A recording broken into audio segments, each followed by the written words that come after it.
of the young people of our republic.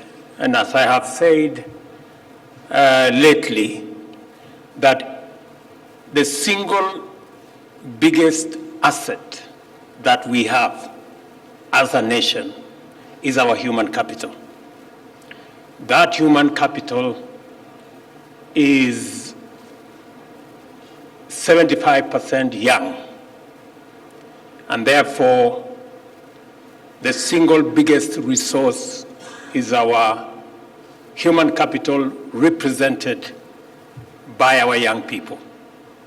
And that is why I am very happy this morning to join you in witnessing another milestone in digital transformation journey of the banking and financial sector.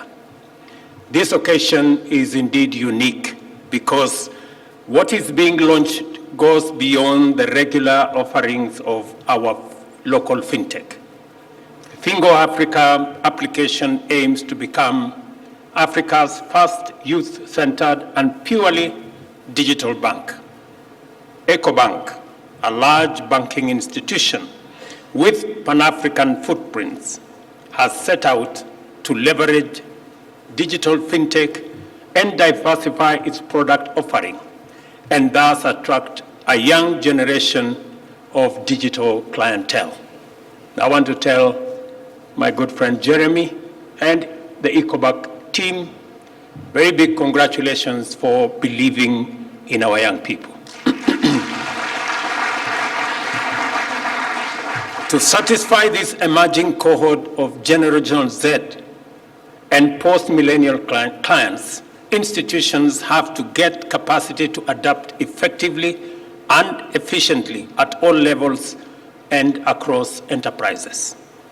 Kenya will be championing, because we already are, the consolidation of the African market within the framework of the Africa Continental Free Trade Area, because in that consolidation of that market exists great opportunity for our continent.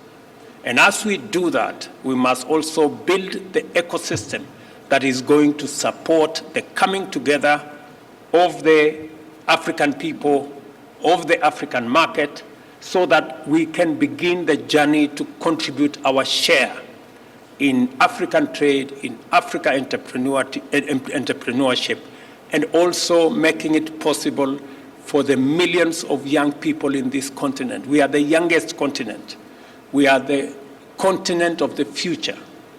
As was said here ably, by 2050, a quarter of the world's population will be living in this continent. And we need to work towards ensuring that the youngest continent with the most creative, innovative labor force provides opportunities for the future. And I have told the Ministry of Finance that Kenya will lead the way in supporting enterprises, medium and small, by making sure that we also support the possibility and the current drive towards having a Pan-African payment system, so that we can be able to trade, we can be able to transact in the African continent irrespective of the currencies of every country. It should be possible for us to do business, to sell, trade with African countries without minding whether this is their currency or that is their currency. That is the possibility that the Pan-African payment system gives us, and Kenya will champion so that we can eliminate the roadblocks and the hurdles that our business people and our entrepreneurs undergo when they try to trade across boundaries. Our entire bottom-up agenda for economic transformation is aimed at creating tens of millions of new jobs to absorb the many young, skilled Kenyans who graduate from our tertiary institutions every year, and to radically enhance the productivity of our labor. Yesterday, I launched a new funding mechanism for our higher education, both in our TVETs and in our universities. Because to sharpen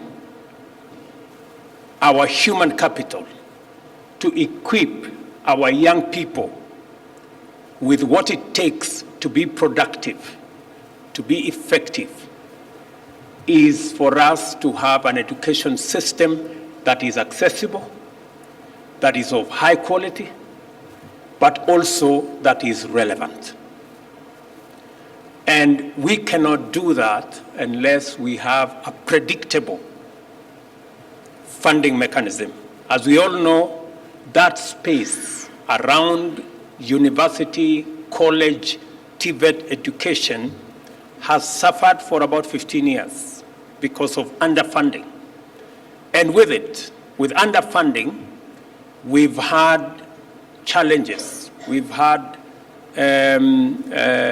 issues with lecturers, with suppliers, and to a great extent, it has had an effect on the quality of our education. I did undertake that because I consider human capital and our young people as the biggest asset that we have as a nation, it is important for government to deploy adequate resources to make sure that our young people get relevant, quality, accessible training and education.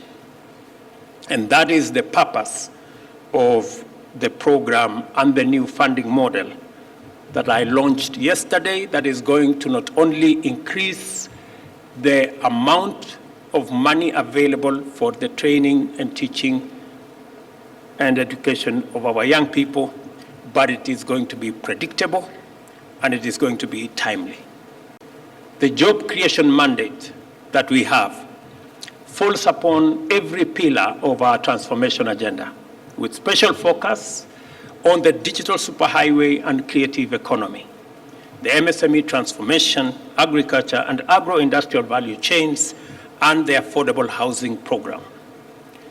We have an ambitious program, the digital superhighway and creative economy agenda, aimed at developing 100,000 kilometers of fiber optic infrastructure to connect learning institutions, government institutions, health facilities, even up to every ward in the Republic of Kenya.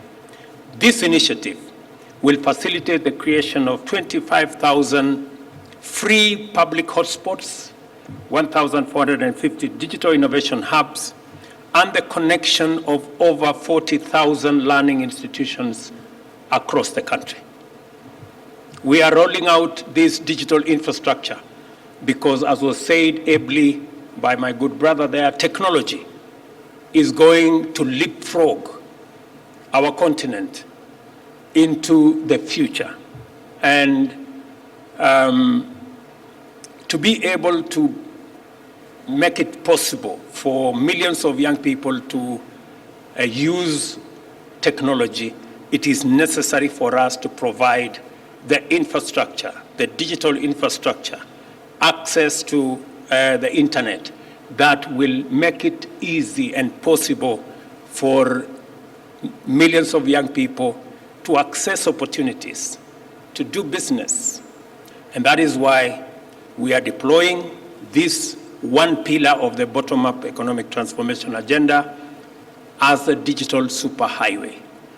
I have seen the ministry is running with it. The whole of government is focused on it.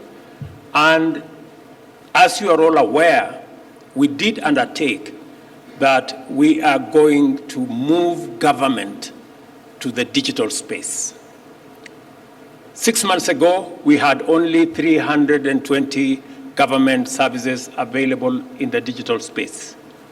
Today, we have 3,000, and I am committed that by next month, I am informed by both the Ministry of ICT and the Ministry of Interior, that we will have 5,000 services by 30th of May, and by the end of this year, all government services will be available online. The single biggest asset that we have as a nation is our human capital. That human capital is 75% young, and therefore the single biggest resource is our human capital represented by our young people.